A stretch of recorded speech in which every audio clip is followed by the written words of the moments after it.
नमस्कार बच्चों, कक्षा 10वीं के कविता खंड के चौथे पाठ में आप सभी का हार्दिक स्वागत है। जयशंकर प्रसाद जी ने यह आत्मकथ्य कविता लिखी है। पहले हम लेखक परिचय को पढ़ते हैं। जयशंकर प्रसाद का जन्म सन 1889 में वाराणसी में हुआ, जिसको बनारस नाम भी कहते हैं। काशी के प्रसिद्ध क्वींस कॉलेज में वे पढ़ने गए, परंतु स्थितियां अनुकूल न होने के कारण 8वीं से आगे नहीं पढ़ पाए। बाद में घर पर ही संस्कृत, हिंदी, फारसी का अध्ययन किया। मुख्य पंक्तियों को मैंने पीले रंग से बोल्ड किया है। अब आप देखेंगे कि लेखक ने 8वीं से आगे एक रेगुलर पढ़ाई नहीं की, खुद घर पर पढ़ाई की। तो उन्होंने कितना संघर्ष किया, इससे हमें सीख मिलती है। छायावादी काव्य प्रवृत्ति के प्रमुख कवियों में से जयशंकर प्रसाद का सन 1937 में निधन हो गया, अर्थात मात्र 48 साल की उम्र में। ये छायावादी काव्य के प्रमुख स्तंभ थे। छायावादी काव्य में 4 प्रमुख स्तंभ थे, जिनको हम प्र, सु, म, न कहते हैं। प्र से प्रसाद, सु से सुमित्रानंदन पंत, म से महादेवी वर्मा और न से सूर्यकांत त्रिपाठी निराला। इनकी प्रमुख कृतियां हैं चित्राधार, कानन कुसुम, झरना, आंसू, लहर और कामायनी। आधुनिक हिंदी की श्रेष्ठतम काव्य कृति माने जाने वाली कामायनी पर उन्हें मंगला प्रसाद पारितोषिक दिया गया था। कामायनी इनकी बहुत ही प्रसिद्ध पुस्तक है। वे कवि के साथ साथ सफल गद्यकार भी थे। अजातशत्रु, चंद्रगुप्त, स्कंदगुप्त और ध्रुव स्वामिनी उनके नाटक थे। आपको ध्यान दिला दूं, अरुण यह मधुमेह देश हमारा, जहां पहुंच अनजान क्षितिज को मिलता एक सहारा, वे इन्हीं की पंक्ति हैं। तो कंकाल, तितली और इरावती उपन्यास हैं। आकाशदीप, आंधी और इंद्रजाल इनके कहानी संग्रह हैं। प्रसाद का साहित्य जीवन की कोमलता, माधुर्य, शक्ति और ओज का साहित्य माना जाता है। छायावादी कविता की अतिशय काल्पनिकता, सौंदर्य का सूक्ष्म चित्रण, प्रकृति प्रेम, देश प्रेम और शैली की लाक्षणिकता उनकी कविता की प्रमुख विशेषताएं हैं। इतिहास और दर्शन में उनकी गहरी रुचि थी, जो उनके साहित्य में स्पष्ट दिखाई देती है।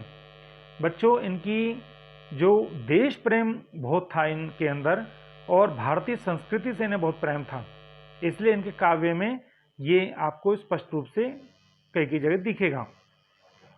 अब ये पाठ का प्रवेश है कि ये कविता का अर्थ क्या है और ये कविता क्यों लिखी गई। प्रेमचंद के संपादन में हंस पत्रिका का एक आत्मकथा विशेषांक निकलना तय हुआ था।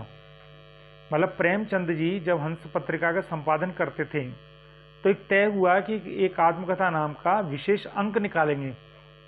तो प्रसाद जी के मित्रों ने आग्रह किया कि वे भी आत्मकथा लिखें। प्रसाद जी इससे सहमत नहीं थे। इसी असहमति के तर्क से पैदा हुई थी ये कविता आत्मकथ्य।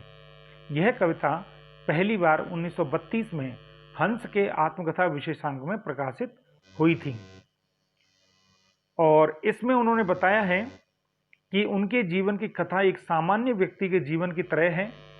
इसमें ऐसा कुछ भी नहीं है जिसे महान और रोचक मानकर लोग वाह वाह करें। तो इस तरह से इस कविता में एक तरफ कवि ने बिल्कुल सत्य चीज को स्वीकार किया है कि वो बहुत बड़े नहीं हैं, और दूसरी तरफ उन्होंने यह भी दिखाया है कि महान कवि कितना विनम्र हो सकता है। तो एक तरह से उनकी अस्वीकृति थी कि वो जो है अपने बारे में आत्मकथा नहीं लिखेंगे। तो इस पर देखिए उन्होंने कथा कैसे लिखी अपनी कविता। मधुप गुनगुना कर कह जाता, कौन कहानी यह अपनी, मुरझा कर गिर रही पत्तियां, देखो कितनी आज घनी। इस गंभीर अनंत नीलिमा में असंख्य जीवन इतिहास, यह लोग करते ही रहते हैं अपना व्यंग्य मलिन उपहास।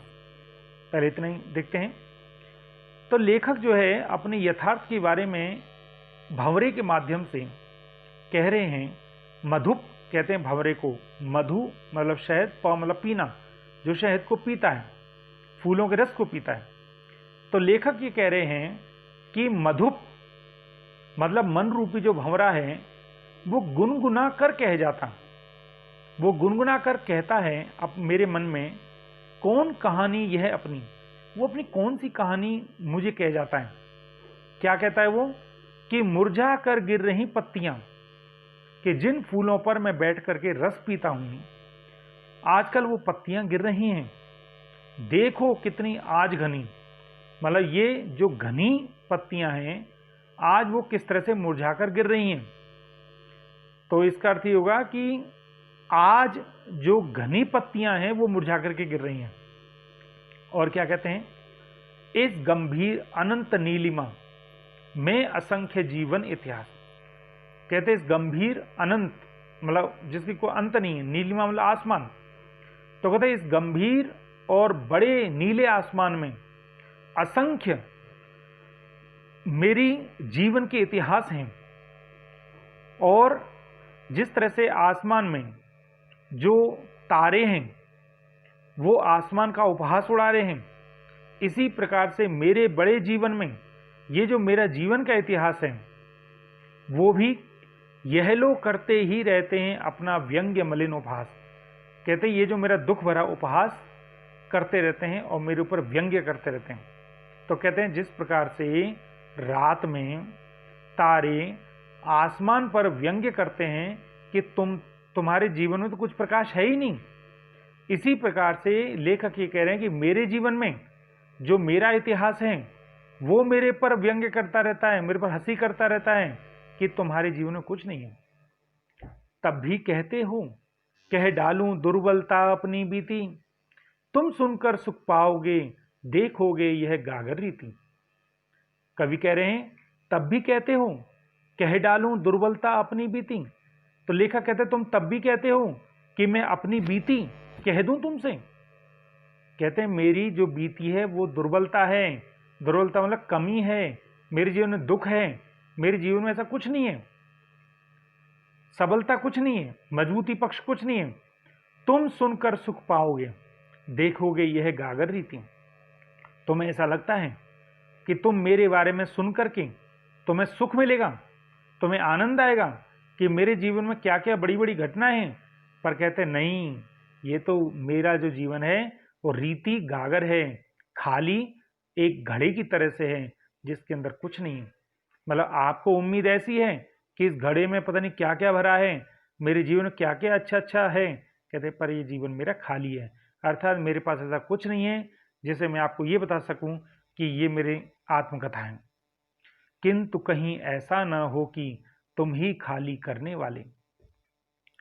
कहते हैं किंतु कहीं ऐसा ना हो जाए कि तुम ये सोचो कि तुम मेरे जीवन जो खाली है ना, और अपने को समझे मेरा रस ले अपनी भरने वाले।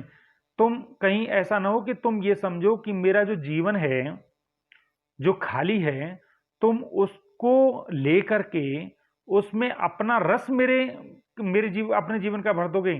कहते ये असंभव है।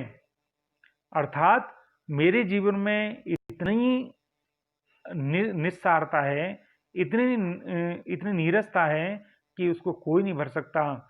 और मैं अपने जीवन के बारे में आपको क्या बताऊं कि ऐसा कुछ नहीं है कि जिससे आपको बहुत ज़्यादा मनमोहक और मन भावक चीज़ें मिले। तो वो ये कहते हैं कि ये मेरे जीवन में मेरा कुछ भी रोचक नहीं है, तो तुम खुद को मेरे हृदय रूपी गगरी को खाली करके अपने हृदय रूपी गगरी के प्रेम रूपी जल से भरने वाला न समझ बैठो। अर्थात ये है कि मेरा जीवन शुष्क है, नीरस है, अभावग्रस्त है। तो इस कविता के जो शब्द हैं थोड़े कठिन लग रहे हैं, लाक्षणिक हैं। लाक्षणिक का मतलब जिसका अर्थ सीधा सीधा न निकले। तो आज हम इतना ही पढ़ेंगे। इस कविता का शेष अंश हम अगले भाग में पढ़ेंगे। तो एक बार फिर से हम गुनगुनाते हैं। मधुप गुनगुना कर कह जाता कौन कहानी यह अपनी, मुरझा कर गिर रही पत्तियां देखो कितनी आज घनी।